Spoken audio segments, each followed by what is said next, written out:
Shortly after midnight on March 10, 1945, Tokyo caught fire from the sky. American bombers flew toward the city in a long, persistent stream, not as isolated raiders, but as a concentrated force. Their target was not one factory or one dockyard, but entire districts packed with wooden houses. Within hours, the capital of Japan became a vast, deadly furnace. To understand that night, start with Tokyo itself in early 1945. It was the largest city in Asia, tightly crowded, and built mostly from wood and paper. Roof tiles might be ceramic, but beams, floors, and walls were dry fuel. Many neighborhoods held workshops inside homes, mixing industry with family life. This dense urban fabric made the city extremely vulnerable to fire. Japan had been at war for years, and by 1945, its situation was precarious. The Navy had suffered catastrophic losses, and fuel supplies were shrinking.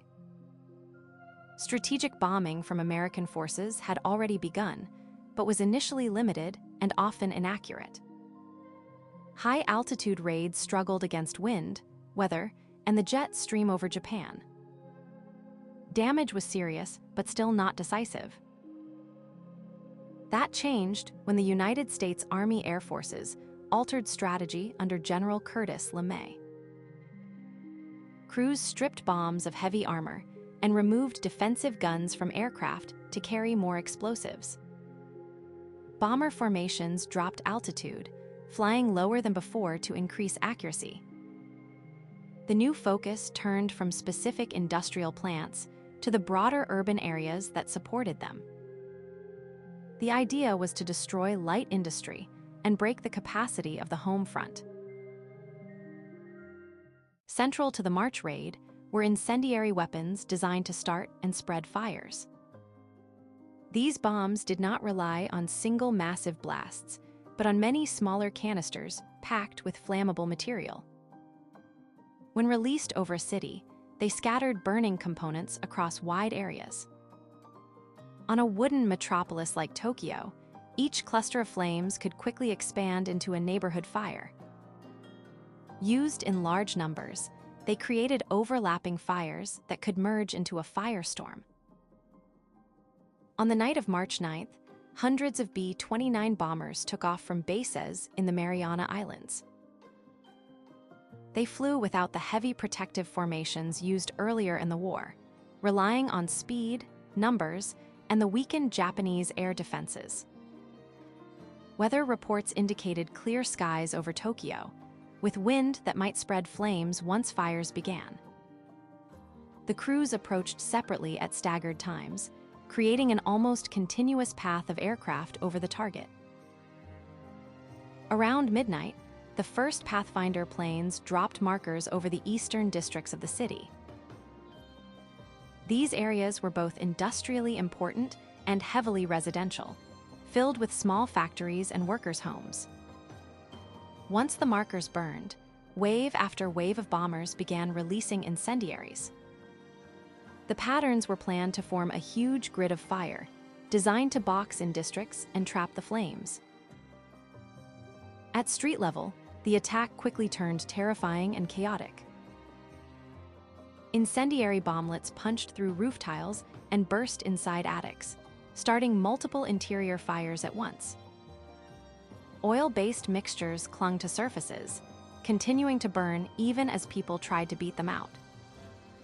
Sparks jumped from house to house through narrow alleys and open windows. Within a short time, entire blocks were engulfed, and escape routes narrowed. As winds strengthened, individual fires merged into a single vast inferno. A firestorm is more than many fires. It generates its own violent weather. Rising heat pulls in air from all directions, creating powerful inward winds near the ground. In Tokyo, this created a roaring draft that fed the flames and could knock people off balance. Some survivors later described being dragged toward burning areas by the force of the air. firefighters faced an impossible task with limited equipment and very little water pressure. Many hydrants ran dry as pipes failed or pumps stopped working. Engines could not reach burning neighborhoods through blocked, collapsing streets. Some crews focused only on guiding civilians toward rivers and open spaces.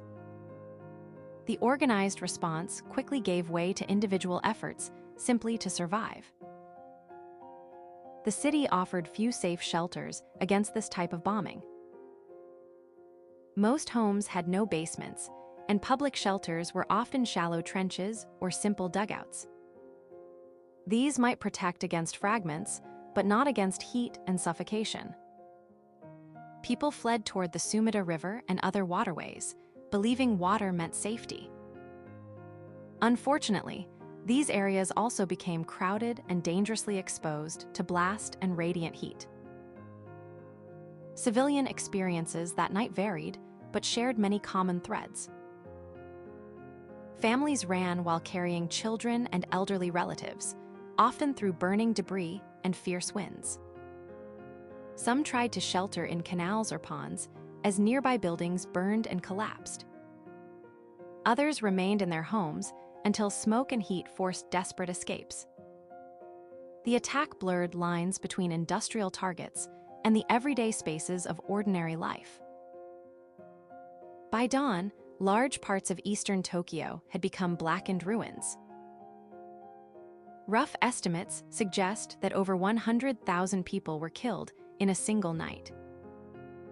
Many had died not from direct explosions, but from fire, smoke inhalation, and lack of oxygen. Hundreds of thousands more were injured or left without homes.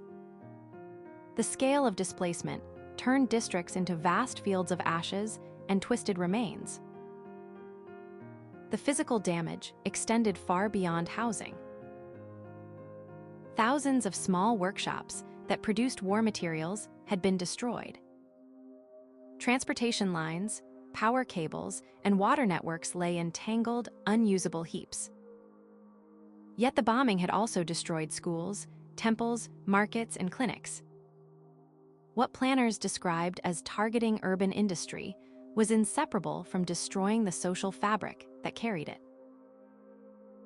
For American planners, the raid was judged a grim military success. They saw a huge reduction in Japanese industrial capacity and morale. The results encouraged further incendiary raids on other cities across Japan in the following months.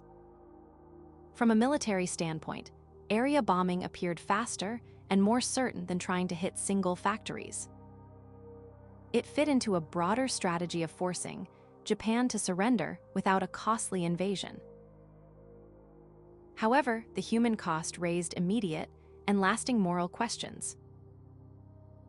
The vast majority of those killed in Tokyo were civilians, including many children and elderly people. Critics argued that such area bombing blurred or erased distinctions between combatants and non-combatants. Supporters countered that the entire urban population contributed to the war effort through labor and logistics. This debate over necessity versus cruelty has continued across generations. The Tokyo firebombing also influenced thinking about later weapons, including atomic bombs. Military leaders saw how one conventional raid could devastate an entire huge city district. When atomic bombs were developed, they promised similar or greater destruction with single devices. This connection between area incendiary bombing and nuclear attack shaped both strategy and later ethical reflection. Some historians view them as steps along the same destructive path. Inside Japan, the attack left deep scars, yet was for decades less discussed than the atomic bombings. Survivors often carried both physical injuries and psychological trauma with limited public recognition. War damage surveys documented the destruction, but sometimes reduced lives lost to statistics. Over time, memorials and museums began to address the March raid more directly. Their efforts highlight the experiences of the ordinary residents who bore the heaviest burden. From a strategic perspective, the raid did weaken Japanese production and strained already fragile systems. Yet Japan did not surrender in March or even in the following months. Other factors, including continued bombing, naval blockade, political calculations, and the atomic attacks, all played crucial roles. This complicates any simple claim that the Tokyo firebombing alone could decide the war. Historical analysis must weigh both material effects and political decisions. The event also reshaped international thinking about bombing in later decades. After the war, new conventions sought to limit attacks on civilians, though enforcement remained uneven. Military doctrines debated the value of area bombing versus more precise strikes. Discussions about proportionality, discrimination, and necessity often reference the destruction of cities like Tokyo. The raid stands as a reference point whenever societies ask what is acceptable in war. Remembering the Tokyo firebombing involves more than counting casualties or analyzing tactics. It asks how modern states choose targets when technology grants enormous destructive capacity. It forces reflection on the meaning of victory when it passes through burning neighborhoods of non-combatants.